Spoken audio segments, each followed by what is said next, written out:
দেন 12,500 টাকা, আমরা একটা ভালো জিনিস খাইতে পারি না, একটা ভালো পোশাক পরতে পারি না, নিজের একটা শখ আহ্লাদ মেটাতে পারি না, কোনো জায়গায় একটু বেড়াতে যেতে পারি না, শুধুমাত্র টাকার অভাব।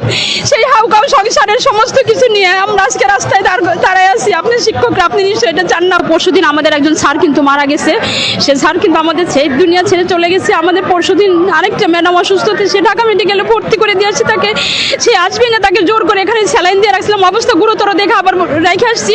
আজকেও একটা সকালে আমরা আরেকটা স্যার, সেও অসুস্থ হয়ে এখানে স্যালাইন দিয়ে তাকে ঢাকা মেডিকেলে দিয়ে আসছি।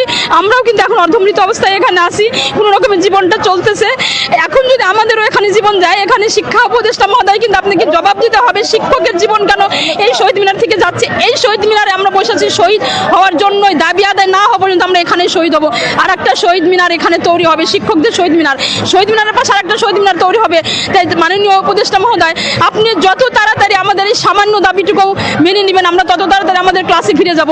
শিক্ষকরা কিছু চাইতে গেলে রাষ্ট্রের টাকা থাকে না, রাষ্ট্র দেউলিয়া হয়ে যায়, আপনাদের সক্ষমতা থাকে না, এইটা আমরা আর মানতে রাজি না।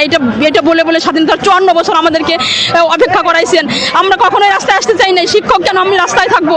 আমাদের আমরা যতটুকু চাইছি ততটুকুর জন্য আমাদের রাস্তায় আসতে হয়েছে। আপনারা জানেন যে বাড়ি ভাড়া থাকে 45 থেকে 50%, সেখানে দেশের পরিস্থিতির কথা চিন্তা করে, রাষ্ট্রের কথা চিন্তা করে আমরা মাত্র 20% বাড়ি ভাড়া চেয়েছি। সেটা দিতে যায় যদি আপনি এত শিক্ষকের জীবন যায়, প্রতিটা 6 লক্ষ শিক্ষকের জীবন এই শহীদ মিনারে যাবে।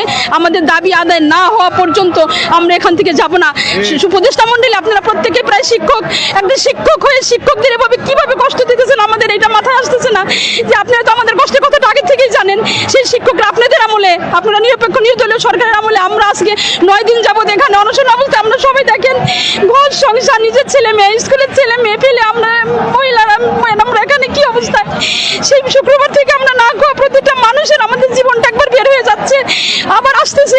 এই অবস্থা এখন বেঁচে আছি। এখন যদি আরো এখানে কিছু হয়, আমি আমার এই 6 লক্ষ শিক্ষকের জন্য আমি আমার জীবনের সঙ্গ করলাম, কিন্তু এই শিক্ষকের মৃত্যুর জন্য জাতিকে প্রশ্নের দাঁড় করাবে আমার স্টুডেন্টরা।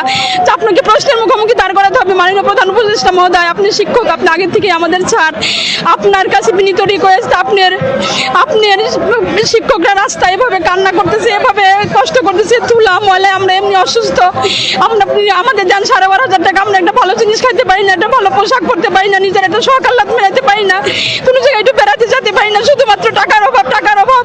সেই হাউকাউ সংসারের সমস্ত কিছু নিয়ে আমরা আজকে রাস্তায় দাঁড়ায় আছি। আপনি শিক্ষকরা, আপনি নিশ্চয়ই এটা জান না, আপনি শান্তিতে নোবেল বিজয়ী। প্লিজ আপনি দয়া করে আমাদেরকে দাবি দেওয়া পূরণ করে আমাদের ঘরে ফিরাই দেন, এটা আমাদের বিনীত রিকোয়েস্ট। আমরা আর পারতেছি না, জীবন যায় অবস্থা।